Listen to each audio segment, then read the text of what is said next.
What's up, Niner family, my brothers and sisters? Welcome to NinerCast. I'm Chris, and just like all the so many content creators out here on this, figure I'd throw my hat in the ring. Why not? Enjoy talking about the 49ers. Been a fan my whole life. Born and raised in Northern California. Never left. The real North. Not. I'm about 5 hours northeast of San Francisco, up in the mountains. The real North. No disrespect to the people of the Bay Area, but a little different North California there. We got snow still. It's just different. Just different. Uh, Man, there's a lot of stuff going on for the off season, which is cool because it usually gets really slow right before the draft, and it pops up again, and after the draft, everything slows back down. So it's kind of nice to have some stuff to talk about, and that's what I'm going to talk about in this video. Now, there was some stuff yesterday, obviously, with John Lynch's his press conference at the owners meeting yesterday, and he said some interesting things about Brock Purdy. That basically he would be the number one guy going forward, which I don't think that's shocking to me. I know it probably pisses some people off, but I didn't find that as strange. Although he did mention though that the season started now, he'd be the QB1. Obviously, he's injured right now, so you got to take that with a grain of salt. But although I just don't think he would say it if he didn't mean it. Generally, people don't say things. You don't want to talk about something, you wouldn't say that. I wouldn't say something like that if I didn't want to talk about it and if I had to backtrack on it in the future. So I think he meant it. And I'll talk about what Kyle said today, too. That'll be next. But the other intriguing thing that he said also about Brock Purdy was he's the leader of the clubhouse. This 23-year-old kid. I saw that picture of him the other day with the arm brace on, the robo arm. You know, that brace. It's pretty crazy looking. But it's crazier to me. This kid's only like a couple years older than my son. I mean, he just looks like a little kid. And I was watching this highlight video of Brock. It was an NFL Network one. I think I watched it on Sunday. Actually, what made me want to start this channel, to be honest with you. But I was watching that, and is what really intrigued me the most about Brock Purdy, because this is really the first 49er content I've really watched as far as football games since the Eagles game. You know, still a little salty. You know what I mean? So you just avoid that stuff for a while, and I finally watched some football for the first time since that game. And is what impressed me was how often he went down the field with the ball, the deeper throws. Now I know everyone said he doesn't have a strong arm, and Jimmy has a stronger arm, and sure Jimmy does, but Jimmy didn't throw the fucking ball down the field. He just couldn't read. He can't read the defense that way. It reminds me of like when Alex Smith was young. He wouldn't throw to a guy unless he was wide, fuck open. Like he had to see him open on his break and be wide open, or he wouldn't throw the ball. And that was early on in Alex's career. And it seemed like that's kind of what Jimmy's developed into. And thought Brock did a lot better at pushing the ball down the field. And I think Kyle liked that too. You got to take some chances. You got to. The greats all do. I'm not comparing Brock to the greats, but you got to take shots. If you don't take any shots, you're not going to get any of them. So you have to take them. And if you see it, take the shot. If you trust your ability and you trust your arm, trust your read, you got to do it. And I think that's good stuff. And there was just a lot of good stuff that I saw as far as his maneuverability in the pocket, way you can move around, get out of harm's way, and get rid of the ball. It's something we haven't had in a long time. It's nice to see. It's really cool. It's just playmaker stuff. You know, it's stuff you can't see on paper. You know, there's a reason why Tom Brady went in the 6th round. And I'm not comparing Brock to Tom Brady. I'm just saying there's things that can't be measured. You know, what do they call the immeasurables? Fucking stuff you can't write down. You know, where do you put on a piece of paper? Oh, this guy's a fucking winner because I saw him at the combine. I mean, there's some stuff that you can't You just can't figure out the tests and shit like that. So I don't want to ramble on too much about that. But now let me get into the next section of what Kyle said today about Brock Purdy. And hold on, we'll get to Trey too. Come on now. So Kyle did his meeting this morning. Apparently he went on NFL Network last night. Talked about it first. I didn't see that. I didn't hear about that until this morning. But apparently he just echoed what John Lynch said yesterday, that Brock is the quarterback going forward. He's earned starting job. So I'm sure you've probably already seen some other videos out there today confirming this. So this is probably breaking news to you, but I'm sure there's still some people that are just pissed off. It's like, why are they handing this guy the job after 8 starts? Well, I just kind of explained it a little bit ago. What he did was pretty amazing last year. Doesn't matter where he was drafted. He just went in there and he played his ass off. He played football. He made plays. It's something we haven't had probably, I was going to say since like Jeff Garcia. And whether you guys think he was any good or not, or if you're too young, you didn't watch him, I would highly recommend you go watch some videos of his time with the 49ers because he did some pretty cool shit.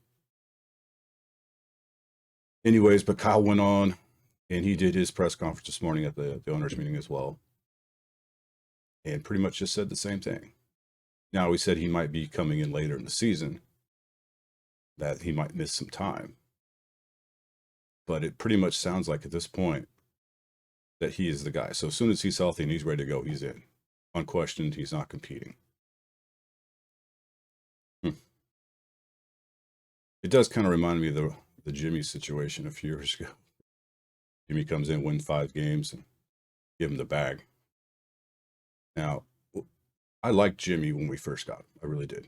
Thought it was made some nice plays there in the end of that season, right? However, I wasn't a fan of paying him all that money after 5 starts, 5 wins.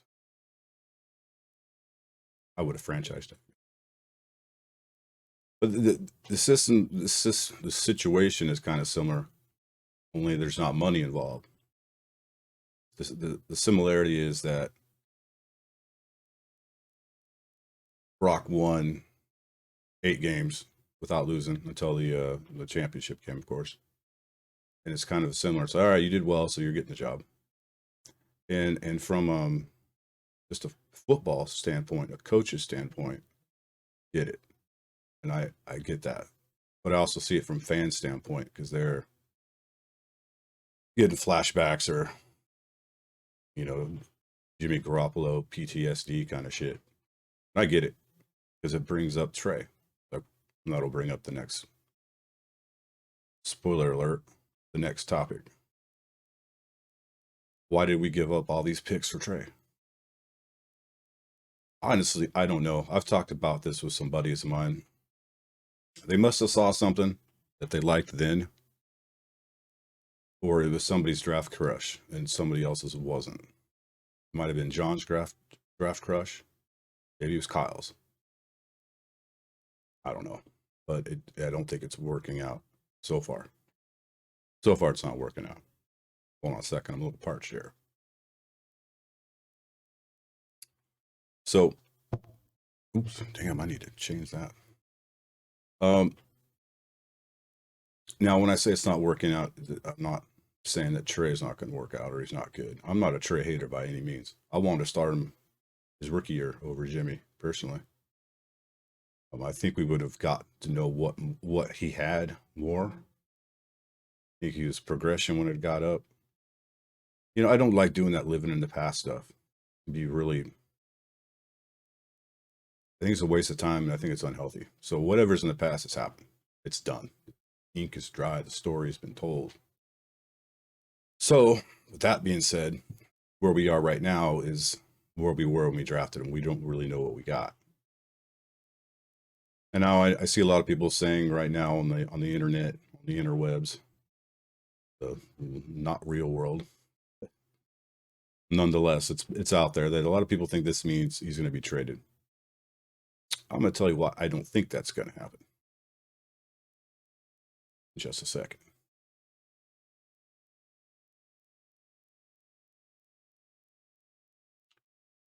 So, like I was saying, a lot of people think he's going to get traded. I don't think it's going to happen. I definitely don't see it happening this year. Um, I'm not the first person to say this by no means, but I've been feeling this way for months already. Trey Lance doesn't have any value right now. It'd be pointless to trade him. Completely pointless. I mean, if you're talking about getting a 5th-round pick, no, because I still think this guy's potentials could be through the roof. You'd be doing yourself a huge disservice by not seeing what you got. And you got to think of, even what Kyle said earlier. Brock might not be ready at the beginning of the season. He might miss the first 4 games. I don't know what you're thinking, right? We'll talk about Sam Darnold next, but let's stay on track with Trey really quick. Trey knows this system. He's been in it for a few years. There'd have to be some huge jump in Sam Darnold's game in order for him to take this from Trey. Like I said, I'll get into that in a minute. Let me just stay focused on Trey here.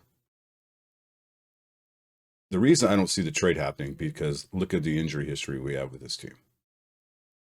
And the fact that I just mentioned that Brock's probably not going to be ready at the beginning of the season. If he is, great. If he's not, well, we're going to get a very nice size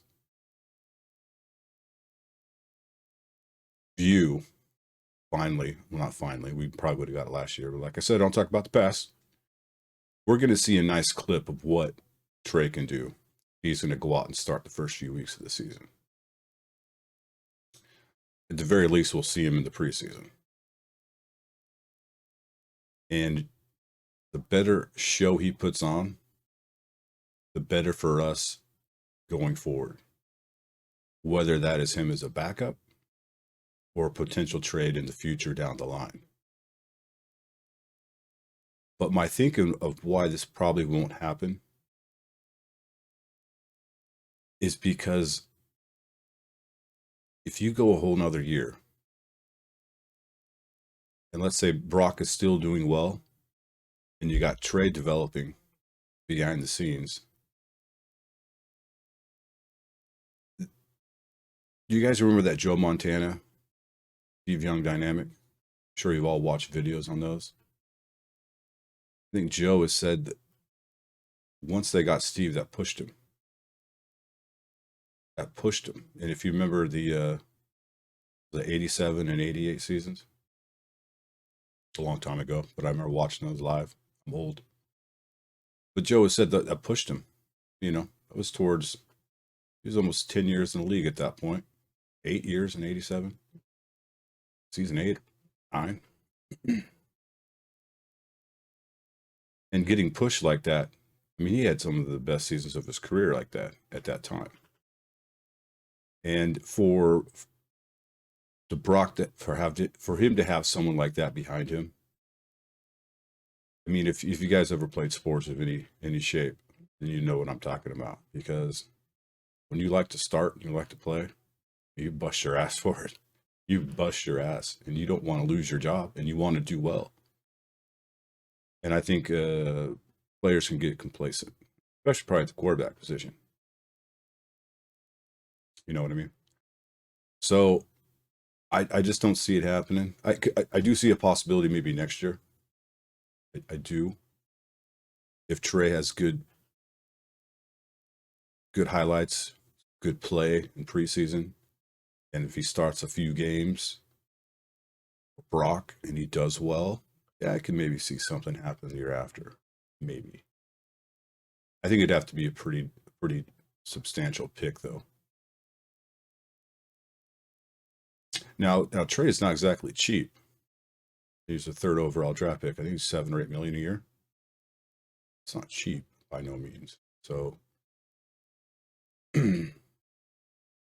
but you look at the market right now for number 2 quarterbacks, I would say it's not bad.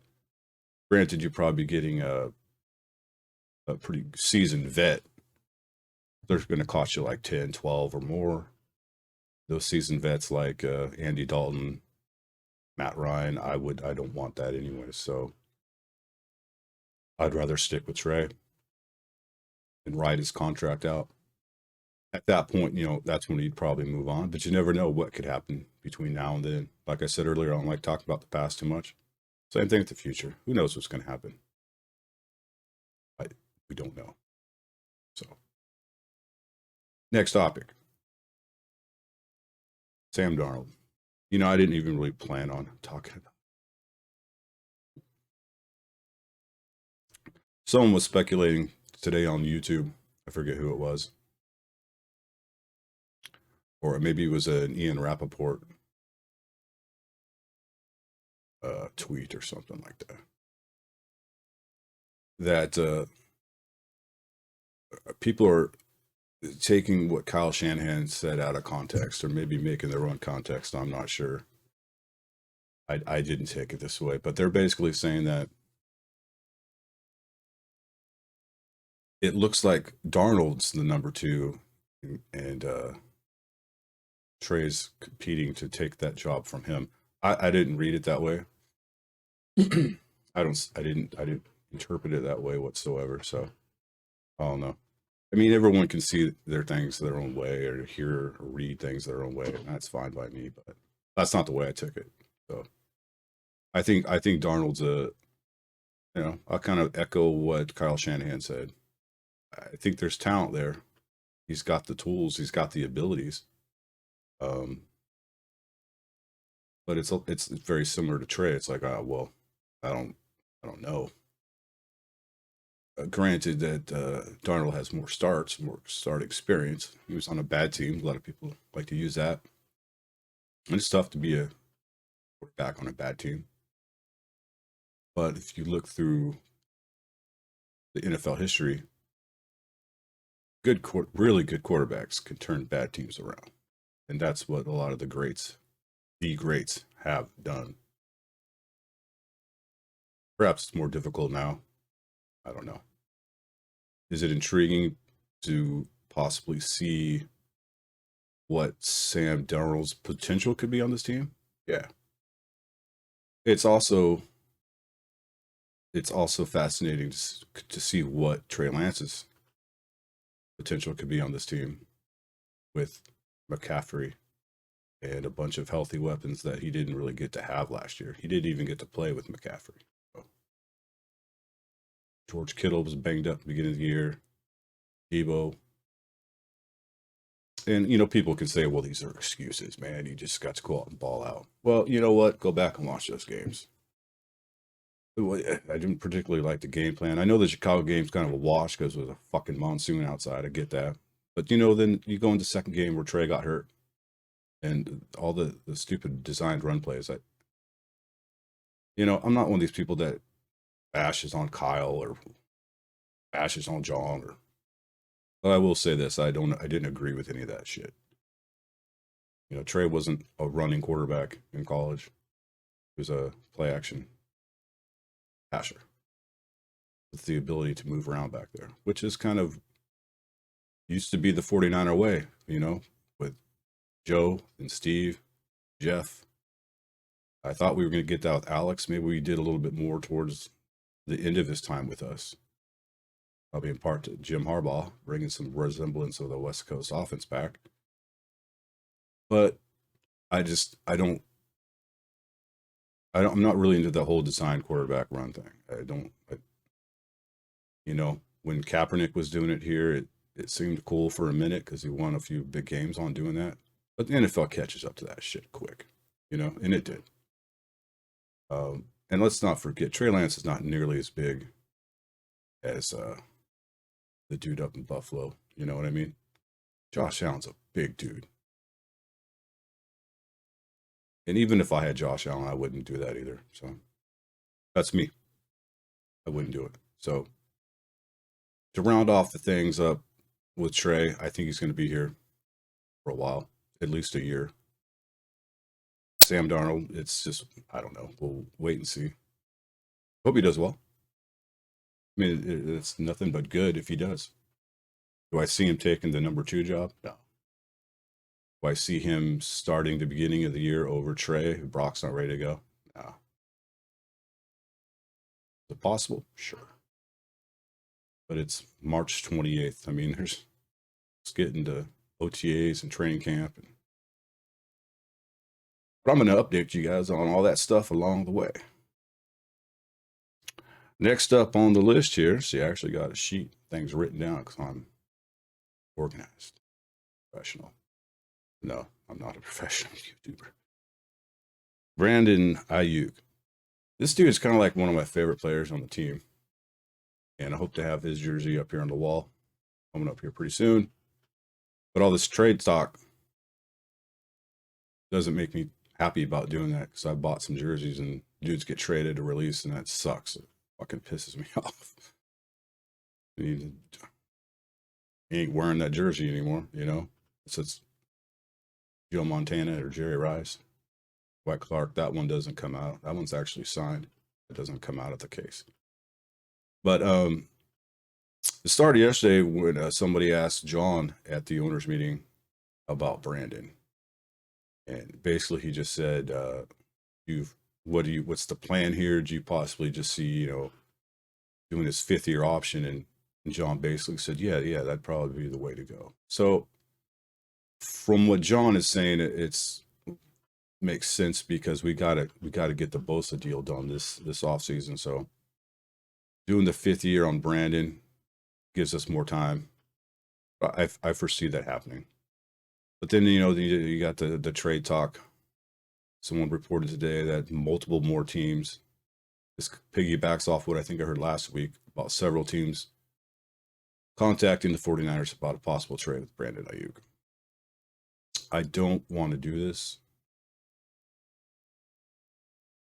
because you're going to end up, I feel like it's going to be like the Buckner situation where you trade away a guy, then you're going to use that pick to trade, to draft another guy to fill his role.